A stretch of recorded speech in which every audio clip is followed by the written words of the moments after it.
Vous regardez Des Sports TV, mesdames, messieurs, bonsoir. C'est un plaisir de vous retrouver. C'est parti pour votre magazine Les Dés de la CAN.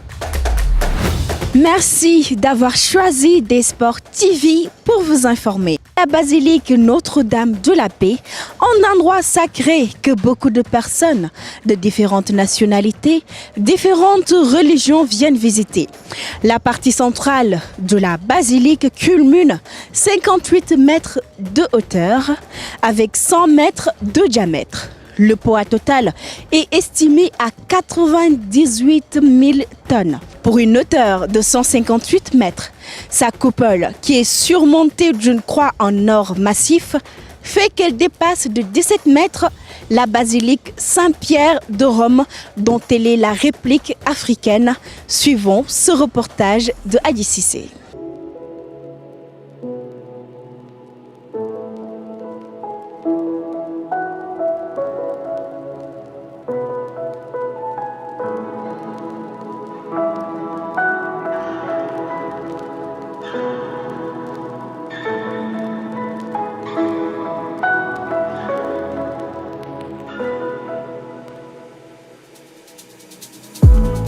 Inaugurée depuis le 10 septembre 1990 par le pape Jean-Paul II, la basilique Notre-Dame de la Paix est le plus grand édifice du monde de la chrétienté. Les plans architecturaux de Pierre Fahouri et de Patrick Dautuy ont été choisis par le président Félix Houphouët-Boigny. Ce guide nous plonge dans l'historique. Ce croix a été érigé par le président Houphouët-Boigny en guise de reconnaissance à Dieu pour 20 ans de paix que la Côte d'Ivoire a connu de son accession à l'indépendance en 1960 jusqu'en 1980. Donc c'est une marque de reconnaissance. Et il a confié le projet ensuite à un architecte qui est ivoiro-libanais. Le plan, la conception a duré 6 ans, 80-86. Et la construction 3 années, 86-89. Et elle a été consacrée en 1990 par le pape Jean-Paul II. Cependant, les catholiques ne sont pas les seuls à venir visiter ou prier dans ce lieu de culte. D'autres religions s'y rendent aussi. La basilique Notre-Dame de la Paix reçoit jusqu'à 300 000 visiteurs par an, explique Kwasi Fulgence, un des guides. L'inspiration, je voyais que beaucoup d'hommes venaient pour prier. Donc ça marque la présence de Dieu dans l'esprit des hommes. Et aussi, il y a des gens aussi comme des touristes qui viennent juste pour la découverte, la détente. Et quand je compare ces deux aspects, je suis convaincu que le président Houphouët-Boigny a réalisé vraiment une belle chose avant qu'il ne parte. On reçoit beaucoup d'hommes ici, d'autres ne sont pas des chrétiens, mais qui viennent pour prier. Parce qu'ils savent que Dieu se manifeste réellement dans cette église. Il serait difficile de parler du nombre de personnes par jour, parlons plutôt en termes d'années. Voilà. Avant Covid, on était autour de 300 000 visiteurs par an.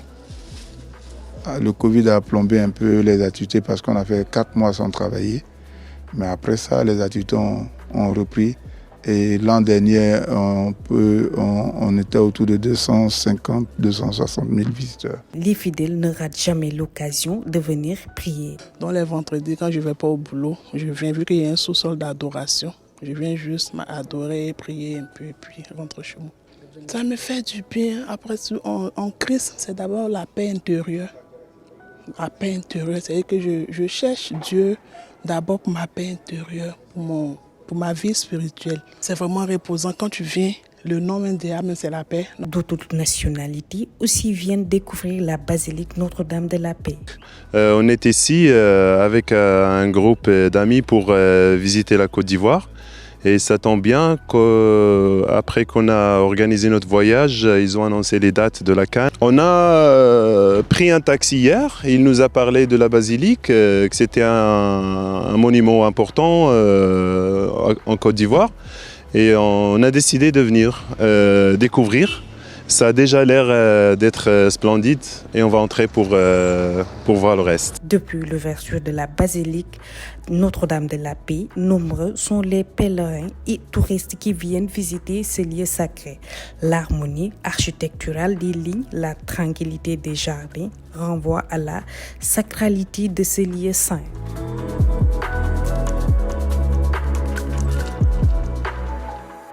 Les habitants de Yamoussoukro prennent plaisir à venir se promener au lac des Caïmans.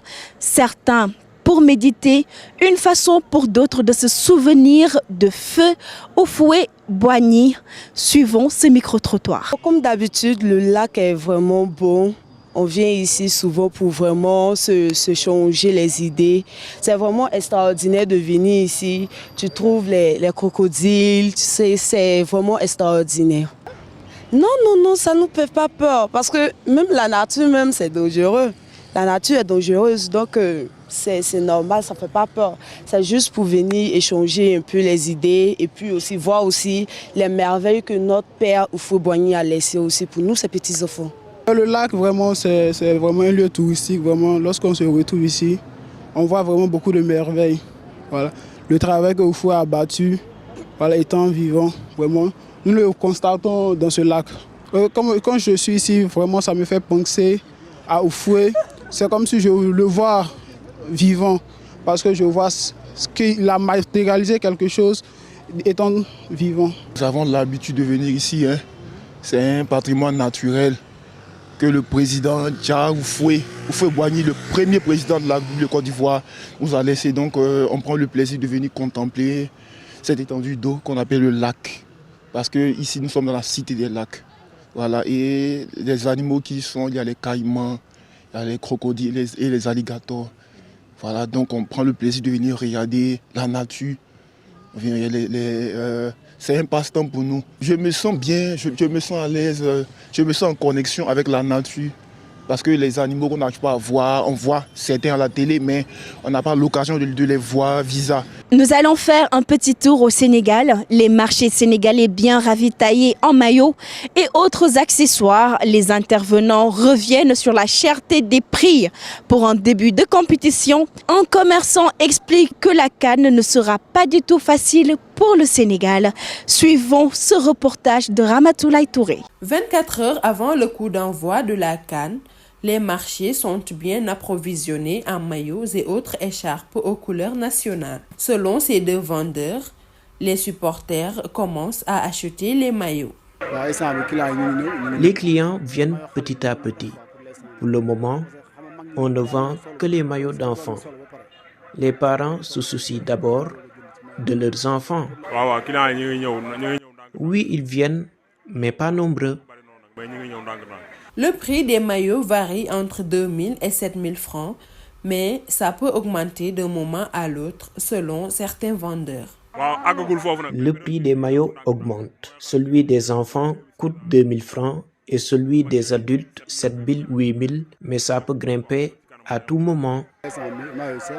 Le prix des maillots varie entre 1 500 et 7 000 francs, et ce pour les deuxièmes choix. Ce jeune garçon pense que les maillots sont trop chers. Il vient d'en acheter 2. Les bagages sont trop chers et pourtant il ne reste que quelques jours. J'ai acheté 2 maillots, mais c'est trop dur. Selon ce commerçant, le Sénégal n'a pas droit à l'erreur. Les Lions ont l'obligation de ramener la coupe à la maison. Toutes les équipes qui viennent là-bas en Côte d'Ivoire, ils veulent gagner la coupe. Donc la moindre des choses, nous en tant que Sénégalais, tous les yeux sont rivés vers le Sénégal. Donc si c'était à faire, c'est de faire le maximum d'em jëliwaat ndam li. Mais pour jëliwaat ndam li, il faut que les gens se comprennent. Il faut qu'ils jouent collectivement. Pour rappel, la Coupe d'Afrique démarre ce samedi 13 janvier. La population du Sénégal, trop confiante, prépare bien les matchs des Lions.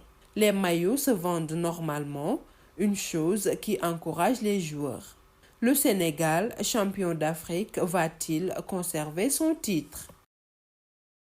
La communication entre les couples est ainsi conseillée par certains ménages.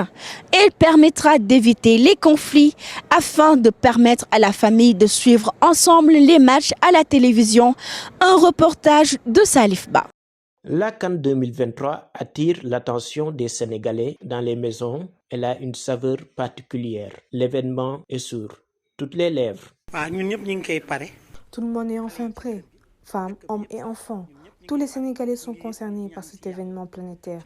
Nous prions Dieu que les Lions remportent la CAN 2023 pour la deuxième fois consécutive. Je souhaite l'implication des jeunes et surtout des supporters. Chez la famille Ndiaye, la passion du football est omniprésente, surtout chez Adji. Elle a abordé les conflits qui persistent dans les couples aux heures de match. Chacun veut s'arracher la télécommande à tout prix pour suivre son programme favori. Si certains veulent suivre un match de football, les femmes préfèrent les séries novelas. Auparavant, c'était un casse-tête, mais de nos jours, ce n'est plus un problème, car la gente féminine est compréhensive. Modi exhorte les Lions à donner le meilleur d'eux-mêmes pour conserver le titre continental. Si les joueurs font preuve de confiance et de pragmatisme, le trophée ne peut pas les échapper. Nous nous activons actuellement dans la décoration de notre quartier. On soutiendra nos Lions jusqu'au sacre final. Nos interlocuteurs prônent davantage le dialogue dans les couples sur le choix des programmes. Une telle compétition d'envergure nécessite l'union des cœurs. Les familles sont confiantes et optimistes pour l'équipe nationale du Sénégal. Fin de votre émission, merci de l'avoir suivi. On se redonne rendez-vous demain à la même heure. D'ici là, très bonne suite de programmes sur Desport TV ainsi que sur toutes nos plateformes digitales. Très bonsoir.